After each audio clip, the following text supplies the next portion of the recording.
Assalamualaikum warahmatullahi wabarakatuh. Berjumpa lagi di The Explore 77.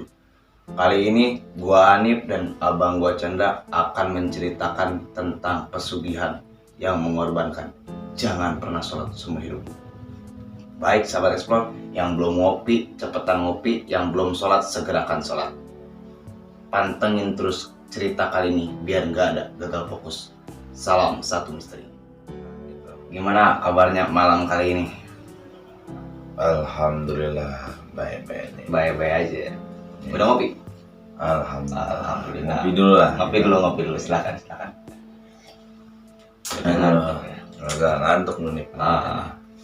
Jadi bisa diceritakan itu gimana tuh pesugihan yang katanya jangan mengorbankan, jangan pernah sholat seumur hidup tuh. Iya.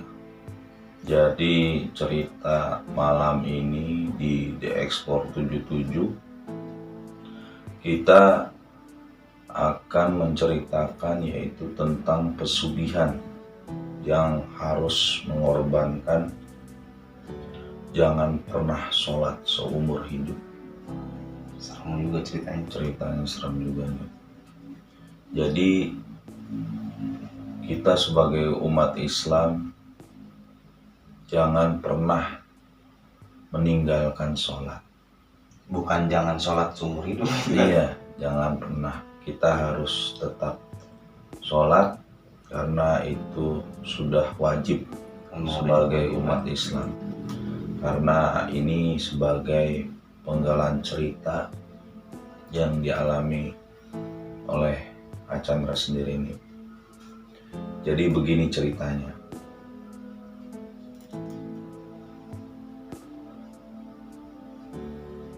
Sebelumnya Kak Chandra udah cerita yaitu tentang kakek dan nenek yang mempunyai pesugihan. Nah, di sana saya tinggal di tempat kakek dan nenek saya itu agak cukup lama, sekitar berapa tahun ya, 6 tahun.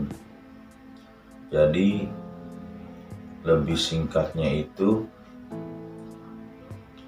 ketika di bulan puasa nih. Ketika di bulan puasa kebetulan saya tinggal sama saudara juga di sana, sepupu lah. Karena kakek dan nenek saya itu tidak mempunyai anak, karena kakek nenek asli saya tuh ya adanya di Jakarta. Ini dari saya punya kakek dan punya adik, nah saya tinggal di situ.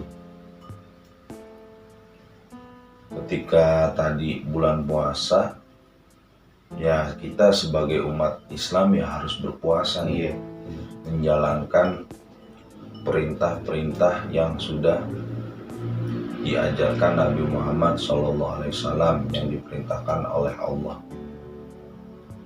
Ketika saya berpuasa dengan sepupu saya, ya kan, saya menjalankan puasa. Cuman kakek dan nenek saya tidak menjalankan ibadah puasa nih. Saya pikir ya waktu itu bulan puasa saya pertama di rumah kakek nenek saya di daerah Kebumen. Saya pikir mereka udah tua, wajar lah kalau nggak puasa nih. Nggak kuat kali gitu ya. Mungkin takutnya nggak kuat apa-apa. Sampai itu saya puasa pertama saya di lingkungan di sana, di kampung, tetap ada taraweh atau apa namanya, sholat taraweh berjamaah, terus ada tadarus, tetap saya jalankan. Puasa pertama, puasa kedua, puasa ketiga, sampai puasa ke-20. Ketika saya sahur sama sepupu saya jam 3, ketika itu saya udah masak tuh sama sepupu saya, masak berdua. Kebetulan kakek saya terbangun nih, bangun. Lagi masak bangun dia. Lagi masak, bangun, terus saya udah siapin makanan di meja makan, udah siap santap sahur. Dia kayaknya buang air kecil sambil ngeliatin, gitu kan. Ngeliatin, jadi ini misalnya ini kamarnya, ini dapurnya, di jalan. Kakek saya kebetulan tinggi, ininya putih nih. Apanya, alisnya? Bukan, rambut. Rambutnya putih. Rambutnya putih, tinggi, kurus. Dia jalan menuju ke arah meja makan, ya kan. Dia cuma tersenyum, tapi senyuman sinis nih. Cuman Senyum jahat gitu. iya, senyum-senyum sinis sama jahat. Saya sebagai namanya saya juga tinggal di situ juga numpang sama sepupu saya nawarin, "Oke, sahur," gitu. Dia senyum kedua kali dengan itu, nggak berkata apa-apa nih, langsung dia balik lagi ke kamar tidurnya, gitu kan.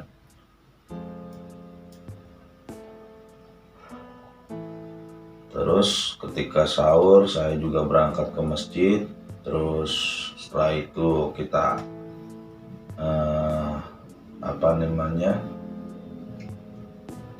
aktivitas seperti biasa. Dulu saya sekolah, saya berangkat sekolah sama sepupu saya, sekolah seperti biasa. Nah akhirnya saya pulang. Dulu pulang tuh jam 1.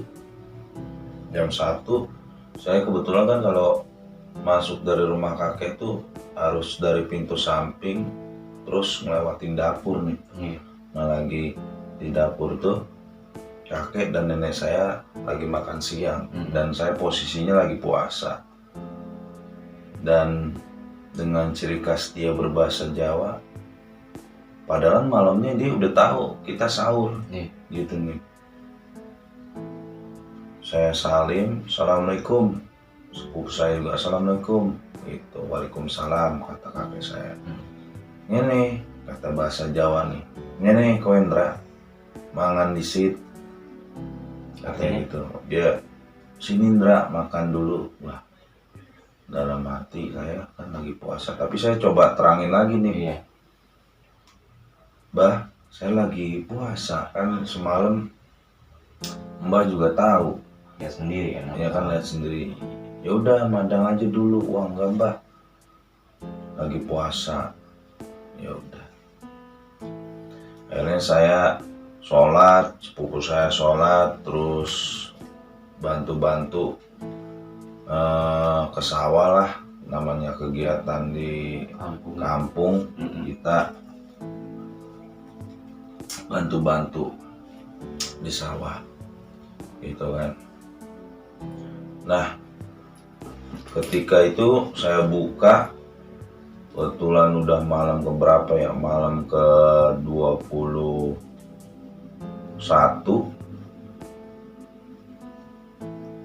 Pas saya lagi buka puasa sama sepupu saya,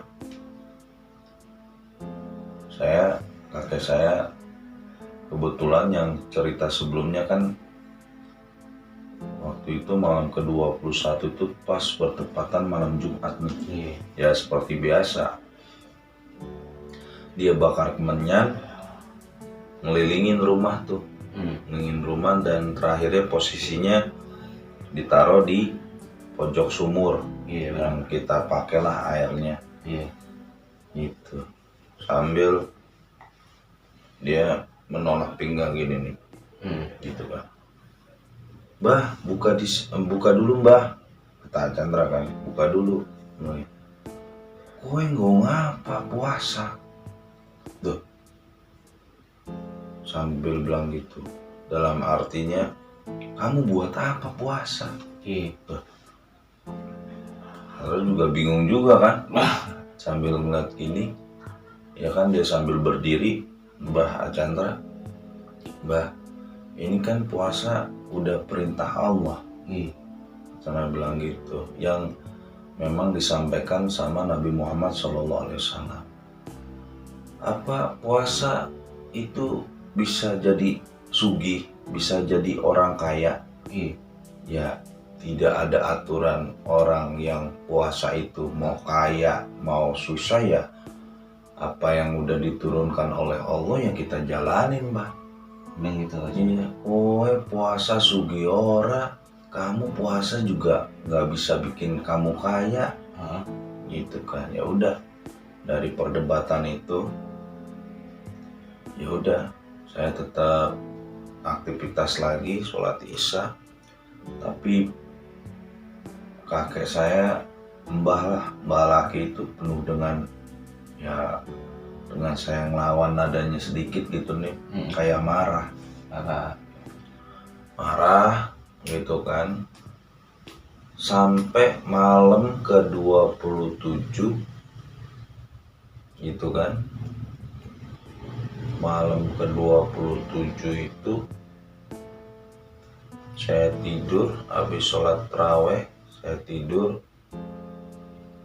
Ceritanya saya udah punya info ke sepupu saya, ntar bangun nih jam 2:30 atau jam 3-an lah, kita masak lagi, kita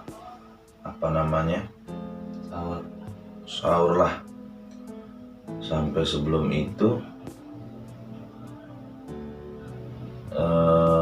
nenek saya sekitar jam 12 malam itu ke arah kamar saya sama sepupu saya datang. Ya ini dulu, ketok-ketok dulu, Dra, katanya gitu. Saya belum mendengar suara Mbah Putri, dia ketok sampai 3 kali. Dra, kue itu dipanggil sama mbahmu di ruang tamu. Wah, kok manggilnya sekitar jam 12 malam nih. Malam-malam panggil. Kebetulan tuh karena di ruang tamunya tuh, jadi dia beli tuh meja panjang nih. Meja panjang. Nah, saya ngampirin kakek saya, ya kan. Cuman kebiasaan mbah lakinya itu sering membaca kayak kitab-kitab kuno Jawa zaman dulu nih, kitab Jawa gitu. Udah, duduk dulu kamu, Ndra, di situ gitu, dengerin mbah mau baca bahasa Jawa lah, kitab-kitab Jawa. Saya dengerin dan saya juga nggak ngerti artinya gitu. Gak berapa lama dia terdiam nih, ya kan. Sambil terdiam, saya juga udah separuh ngantuk, sambil melirik. Dra, katanya gitu dengan bahasa Jawa, kowe arep sugih ora, Dra? Artinya kamu mau jadi orang kaya nggak? Kayak gitu. Ya siapapun, Mbah, nggak ada yang nggak mau jadi orang kaya. benar. Ya kan? Iya, kok harap sugih ora? Ya kalau di dunia ini ya semua orang ya pengen jadi orang kaya, Mbah, gitu ya. Angger kowe mau jadi orang kaya, ini dengerin, mbahmu kan nggak punya anak, nggak punya keturunan. Ini saatnya kamu mewarisi keturunan mbahmu ini. Saya balik tanya, dah kan saya bukan anak mbah, gitu. Mbah kan juga banyak ngasuh anak-anak yang lain. gitu. Ya saya juga sebagai termasuk salah satu yang diasuh. Mungkin hartanya bisa dibagikan sama yang lain. Enggak, udah kamu aja. Ya kan, kamu aja saya warisin. Syaratnya gampang. Gitu nih. Syaratnya gampang. Apa tuh, Mbak? Dengerin baik-baik kata Mbah. Kalau kamu pengen jadi orang kaya, di belakang ada keris 7 buah. Kamu urusin, setiap malam 1 suro kamu mandiin, ya kan? Nanti setiap Idul Fitri kamu beli beli ayam jago hitam. Nah nanti darahnya itu diolesin ke keris. Maksudnya Darah jago ayam hitam. itu, Jadi darahnya itu diolesin ke keris 7 itu nih. Terus Mbah, kalau saya udah bisa pegang itu, ya udah.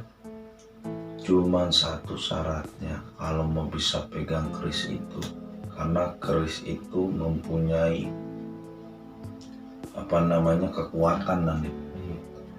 Nah, dia mempunyai kekuatan. Kamu kalau pegang itu, saya jamin kamu jadi orang kaya.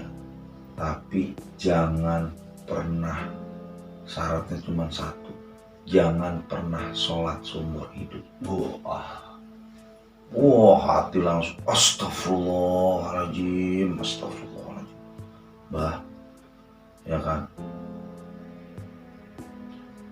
sebejat-bejatnya saya tidak mungkin meninggalkan sholat. Itu perintah. Udah, Chandra sempet takut juga kan. Namanya dulu juga masih anak-anak juga lah, biarpun udah SMP kan. Itu perintah, tolong dijalanin. Mbah mau warisin ke kamu. Wah, nggak bisa Mbak, ya kan, sampai tangan Acaro tuh dipegang nih. Kalau kamu nggak ngejalanin, keris itu bakal ngeburu kamu.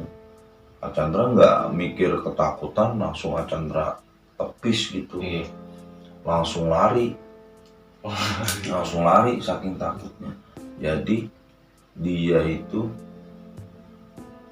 mau mewariskan pesugihan keris 7-nya itu dengan mengorbankan jangan pernah sholat seumur hidup. Jadi demi kaya gitu ya. Demi kaya dan mau mewarisi ke Chandra. Dimana Chandra waktu itu dalam keadaan malam, Chandra langsung lari nih. Lari, ya kan, nggak tahu arah kemana, langsung Chandra pokoknya udah tahu, udah ngeh posisi mau ke rumah teman Chandra. Udah malam itu Chandra numpang dulu, terus Chandra ceritain tentang keadaannya. Nah, Chandra nggak balik ke rumah. Waktu itu nelpon ibu Chandra suruh jemput, karena pas kakek ngomong gitu shock banget nih. Kalau kita jangan bilang seumur hidup jangan sholat, sedangkan Chandra dari kecil tuh diajarin guru ngaji tuh harus sholat nih. Gitu. Jadi kebalik gitu ya. Kebalik. Jadi kontak batin tuh hubungin mama biar buru-buru dijemput. Dan alhamdulillahnya mama datang dengan shock terapi. Akhirnya Chandra masuklah pesantren itu, karena kata-kata jangan pernah sholat seumur hidup tuh jadi batinnya tuh jadi shock aja nih. Kok ada nih seorang kakek yang nyuruh kita, yang nyuruh kita istilahnya jangan pernah sholat gitu. Jadi ya mudah-mudahan para yang mendengarlah sahabat Explore, jangan pernah sholat seumur hidup ini, jangan pernah ditiru. Tetap kita sebagai umat Islam harus menjalankan sholat 5 waktu, ya kan, sesuai yang diajarkan oleh Nabi Muhammad SAW. Ya itulah ya beberapa cerita-cerita yang Kak Chandra lalui, yaitu salah satunya pesugihan yang harus mengorbankan jangan pernah sholat seumur hidup. Waduh, alhamdulillah nih ceritanya sangat mengesankan sekali ya. Ya, Mari kita ambil hikmahnya aja. Semoga kita selalu dalam perlindungan Allah Subhanahu wa Ta'ala. amin, amin. Baik sahabat Explore, mungkin segini aja cerita dari abang gua. Kami pamit undur diri. Wabillahi taufiq wal hidayah. Wassalamualaikum warahmatullahi wabarakatuh. Salam satu misteri.